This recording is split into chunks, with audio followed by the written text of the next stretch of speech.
Islam Makhachev taking on Dustin the Diamond Poirier. Dustin's talked about it in the past. This could be his last fight. So he's going to go out there and he's going to put his heart on the line, and he's got a chance to win. We got Strickland taking on Paulo Costa. The way Strickland parries, the way he leans back, there's a chance for him to get clipped on the chin too and put to sleep. But he's got a perfect style for 5 rounds. If I had to pick right now and money was on the line, I'd pick, okay, boys and girls, you know what time it is.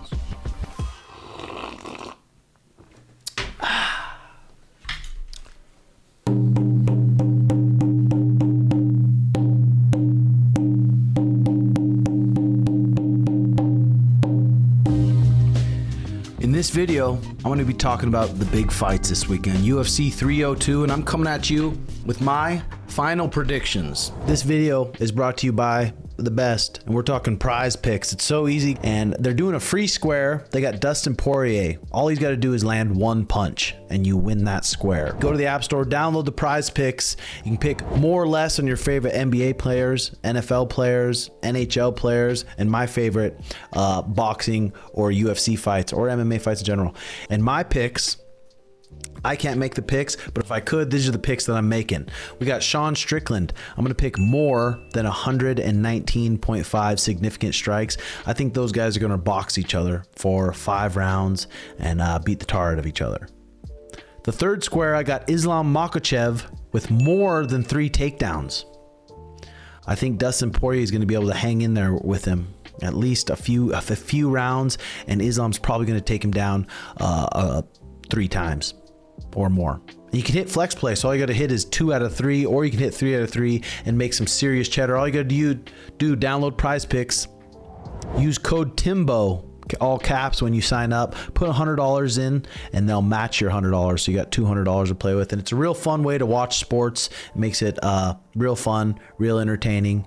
That's PrizePicks, code Timbo. Have some fun. We got the lightweight king defending his title. We got Islam Makhachev, 25-1 on a huge win streak. He's 32 years old. He's in his absolute prime. And this kid, he's Khabib 2.0. His boxing sharper, his stance is sharper. He's just as good of a grappler as Khabib. And Islam's a scary dude. He's taking on Dustin the Diamond Poirier, who's an absolute legend. Everybody knows that. He's 35 years old. He's got a 30-8 record. 23 of his wins have came in the UFC, which is crazy. And he's got a chance to win. I mean, everyone that steps in there, especially a vet like him, if Islam and that team took him lightly, which I know they didn't, it could be a bad night for him. And the longer it's on the feet, the longer they're sitting in the pocket trading, the more of a chance Dustin Poirier has to clip him on his chin and put him down. And I'm sure their team knows that.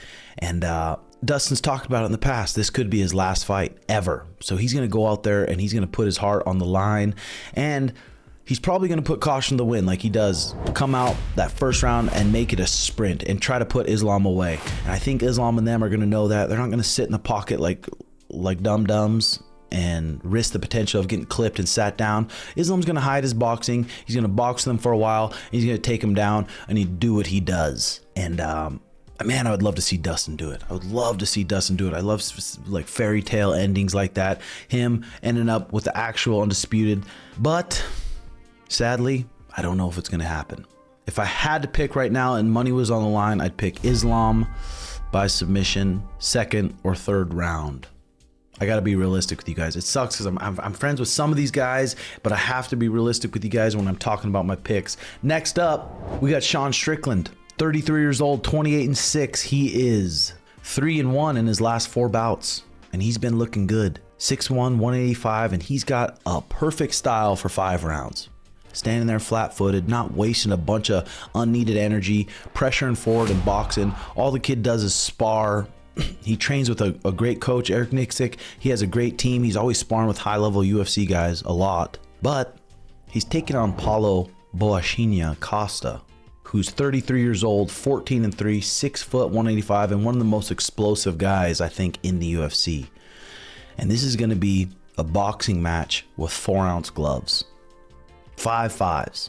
Paulo Costa's 1-3 in his last 4 fights. And if Sean Strickland comes out there and he tries to sit in the pocket with Paulo Costa and tries to be the one that backed Paulo Costa up, there's a good chance Sean Strickland gets clipped on the chin and gets knocked out. Also, if Sean Strickland's the one bouncing around, running away, and he gets his back on the fence, and Paulo Costa rips off one of those 5-6 punch combos that he throws to the body, bum, bum, bum, bum, and then coming up to the head. The way Strickland parries, the way he leans back, there's a chance for him to get clipped on the chin too and put to sleep. Paulo Costa hits hard, and I hate betting on it because Paulo's my friend, and I'm a big fan of Sean Strickland too. But if I had to bet money on this fight, I might pick Sean Strickland by decision, boxing. But like I said, there's ways for Paulo Costa to win. Sean Strickland tries to back him up. They're sitting in the pocket. Paulo Costa is a nightmare, and I want to see him win because I want to see him build up and get to these title fights and get to these huge fights because he's such a character and he's fun to watch. So, like I said, if I had to bet money, I'm going to go Sean Strickland by decision just because it's 5 rounds. 5 rounds and his pace, the way he does. And Paulo Costa sometimes in the open, he'll throw 2-3 punch combos. Sometimes he'll whip some scary kicks up there. He's very explosive with his energy.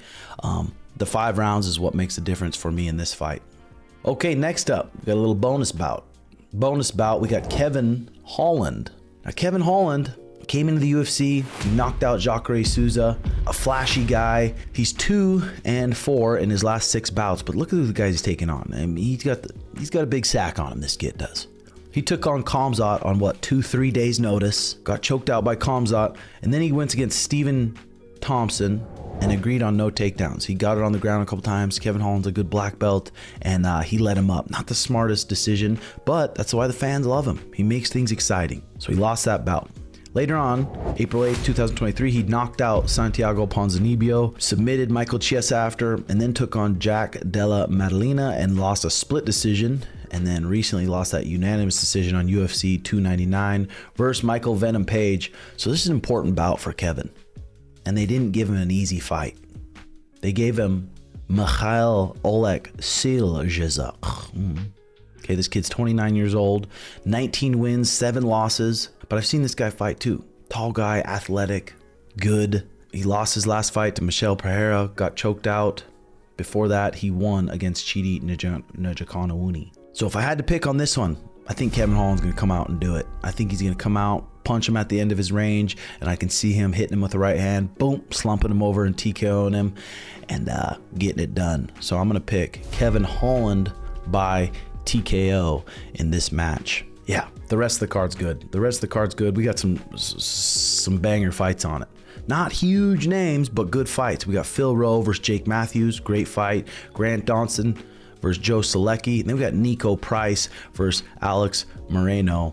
That's going to be a badass fight there. So I'm looking forward to it. UFC 302 this weekend. I'm curious to what you guys think.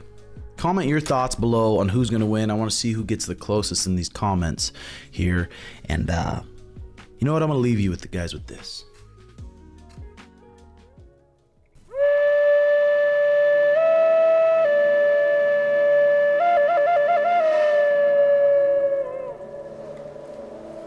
Follow me on Snapchat. I'm Snapchatting my days. I'm Snapchatting all the food I eat. I'm Snapchatting a lot of training, a lot of behind the scenes of the podcast, and some comedy also. So hit that like and subscribe button, comment below, and love you guys. We'll see you next week.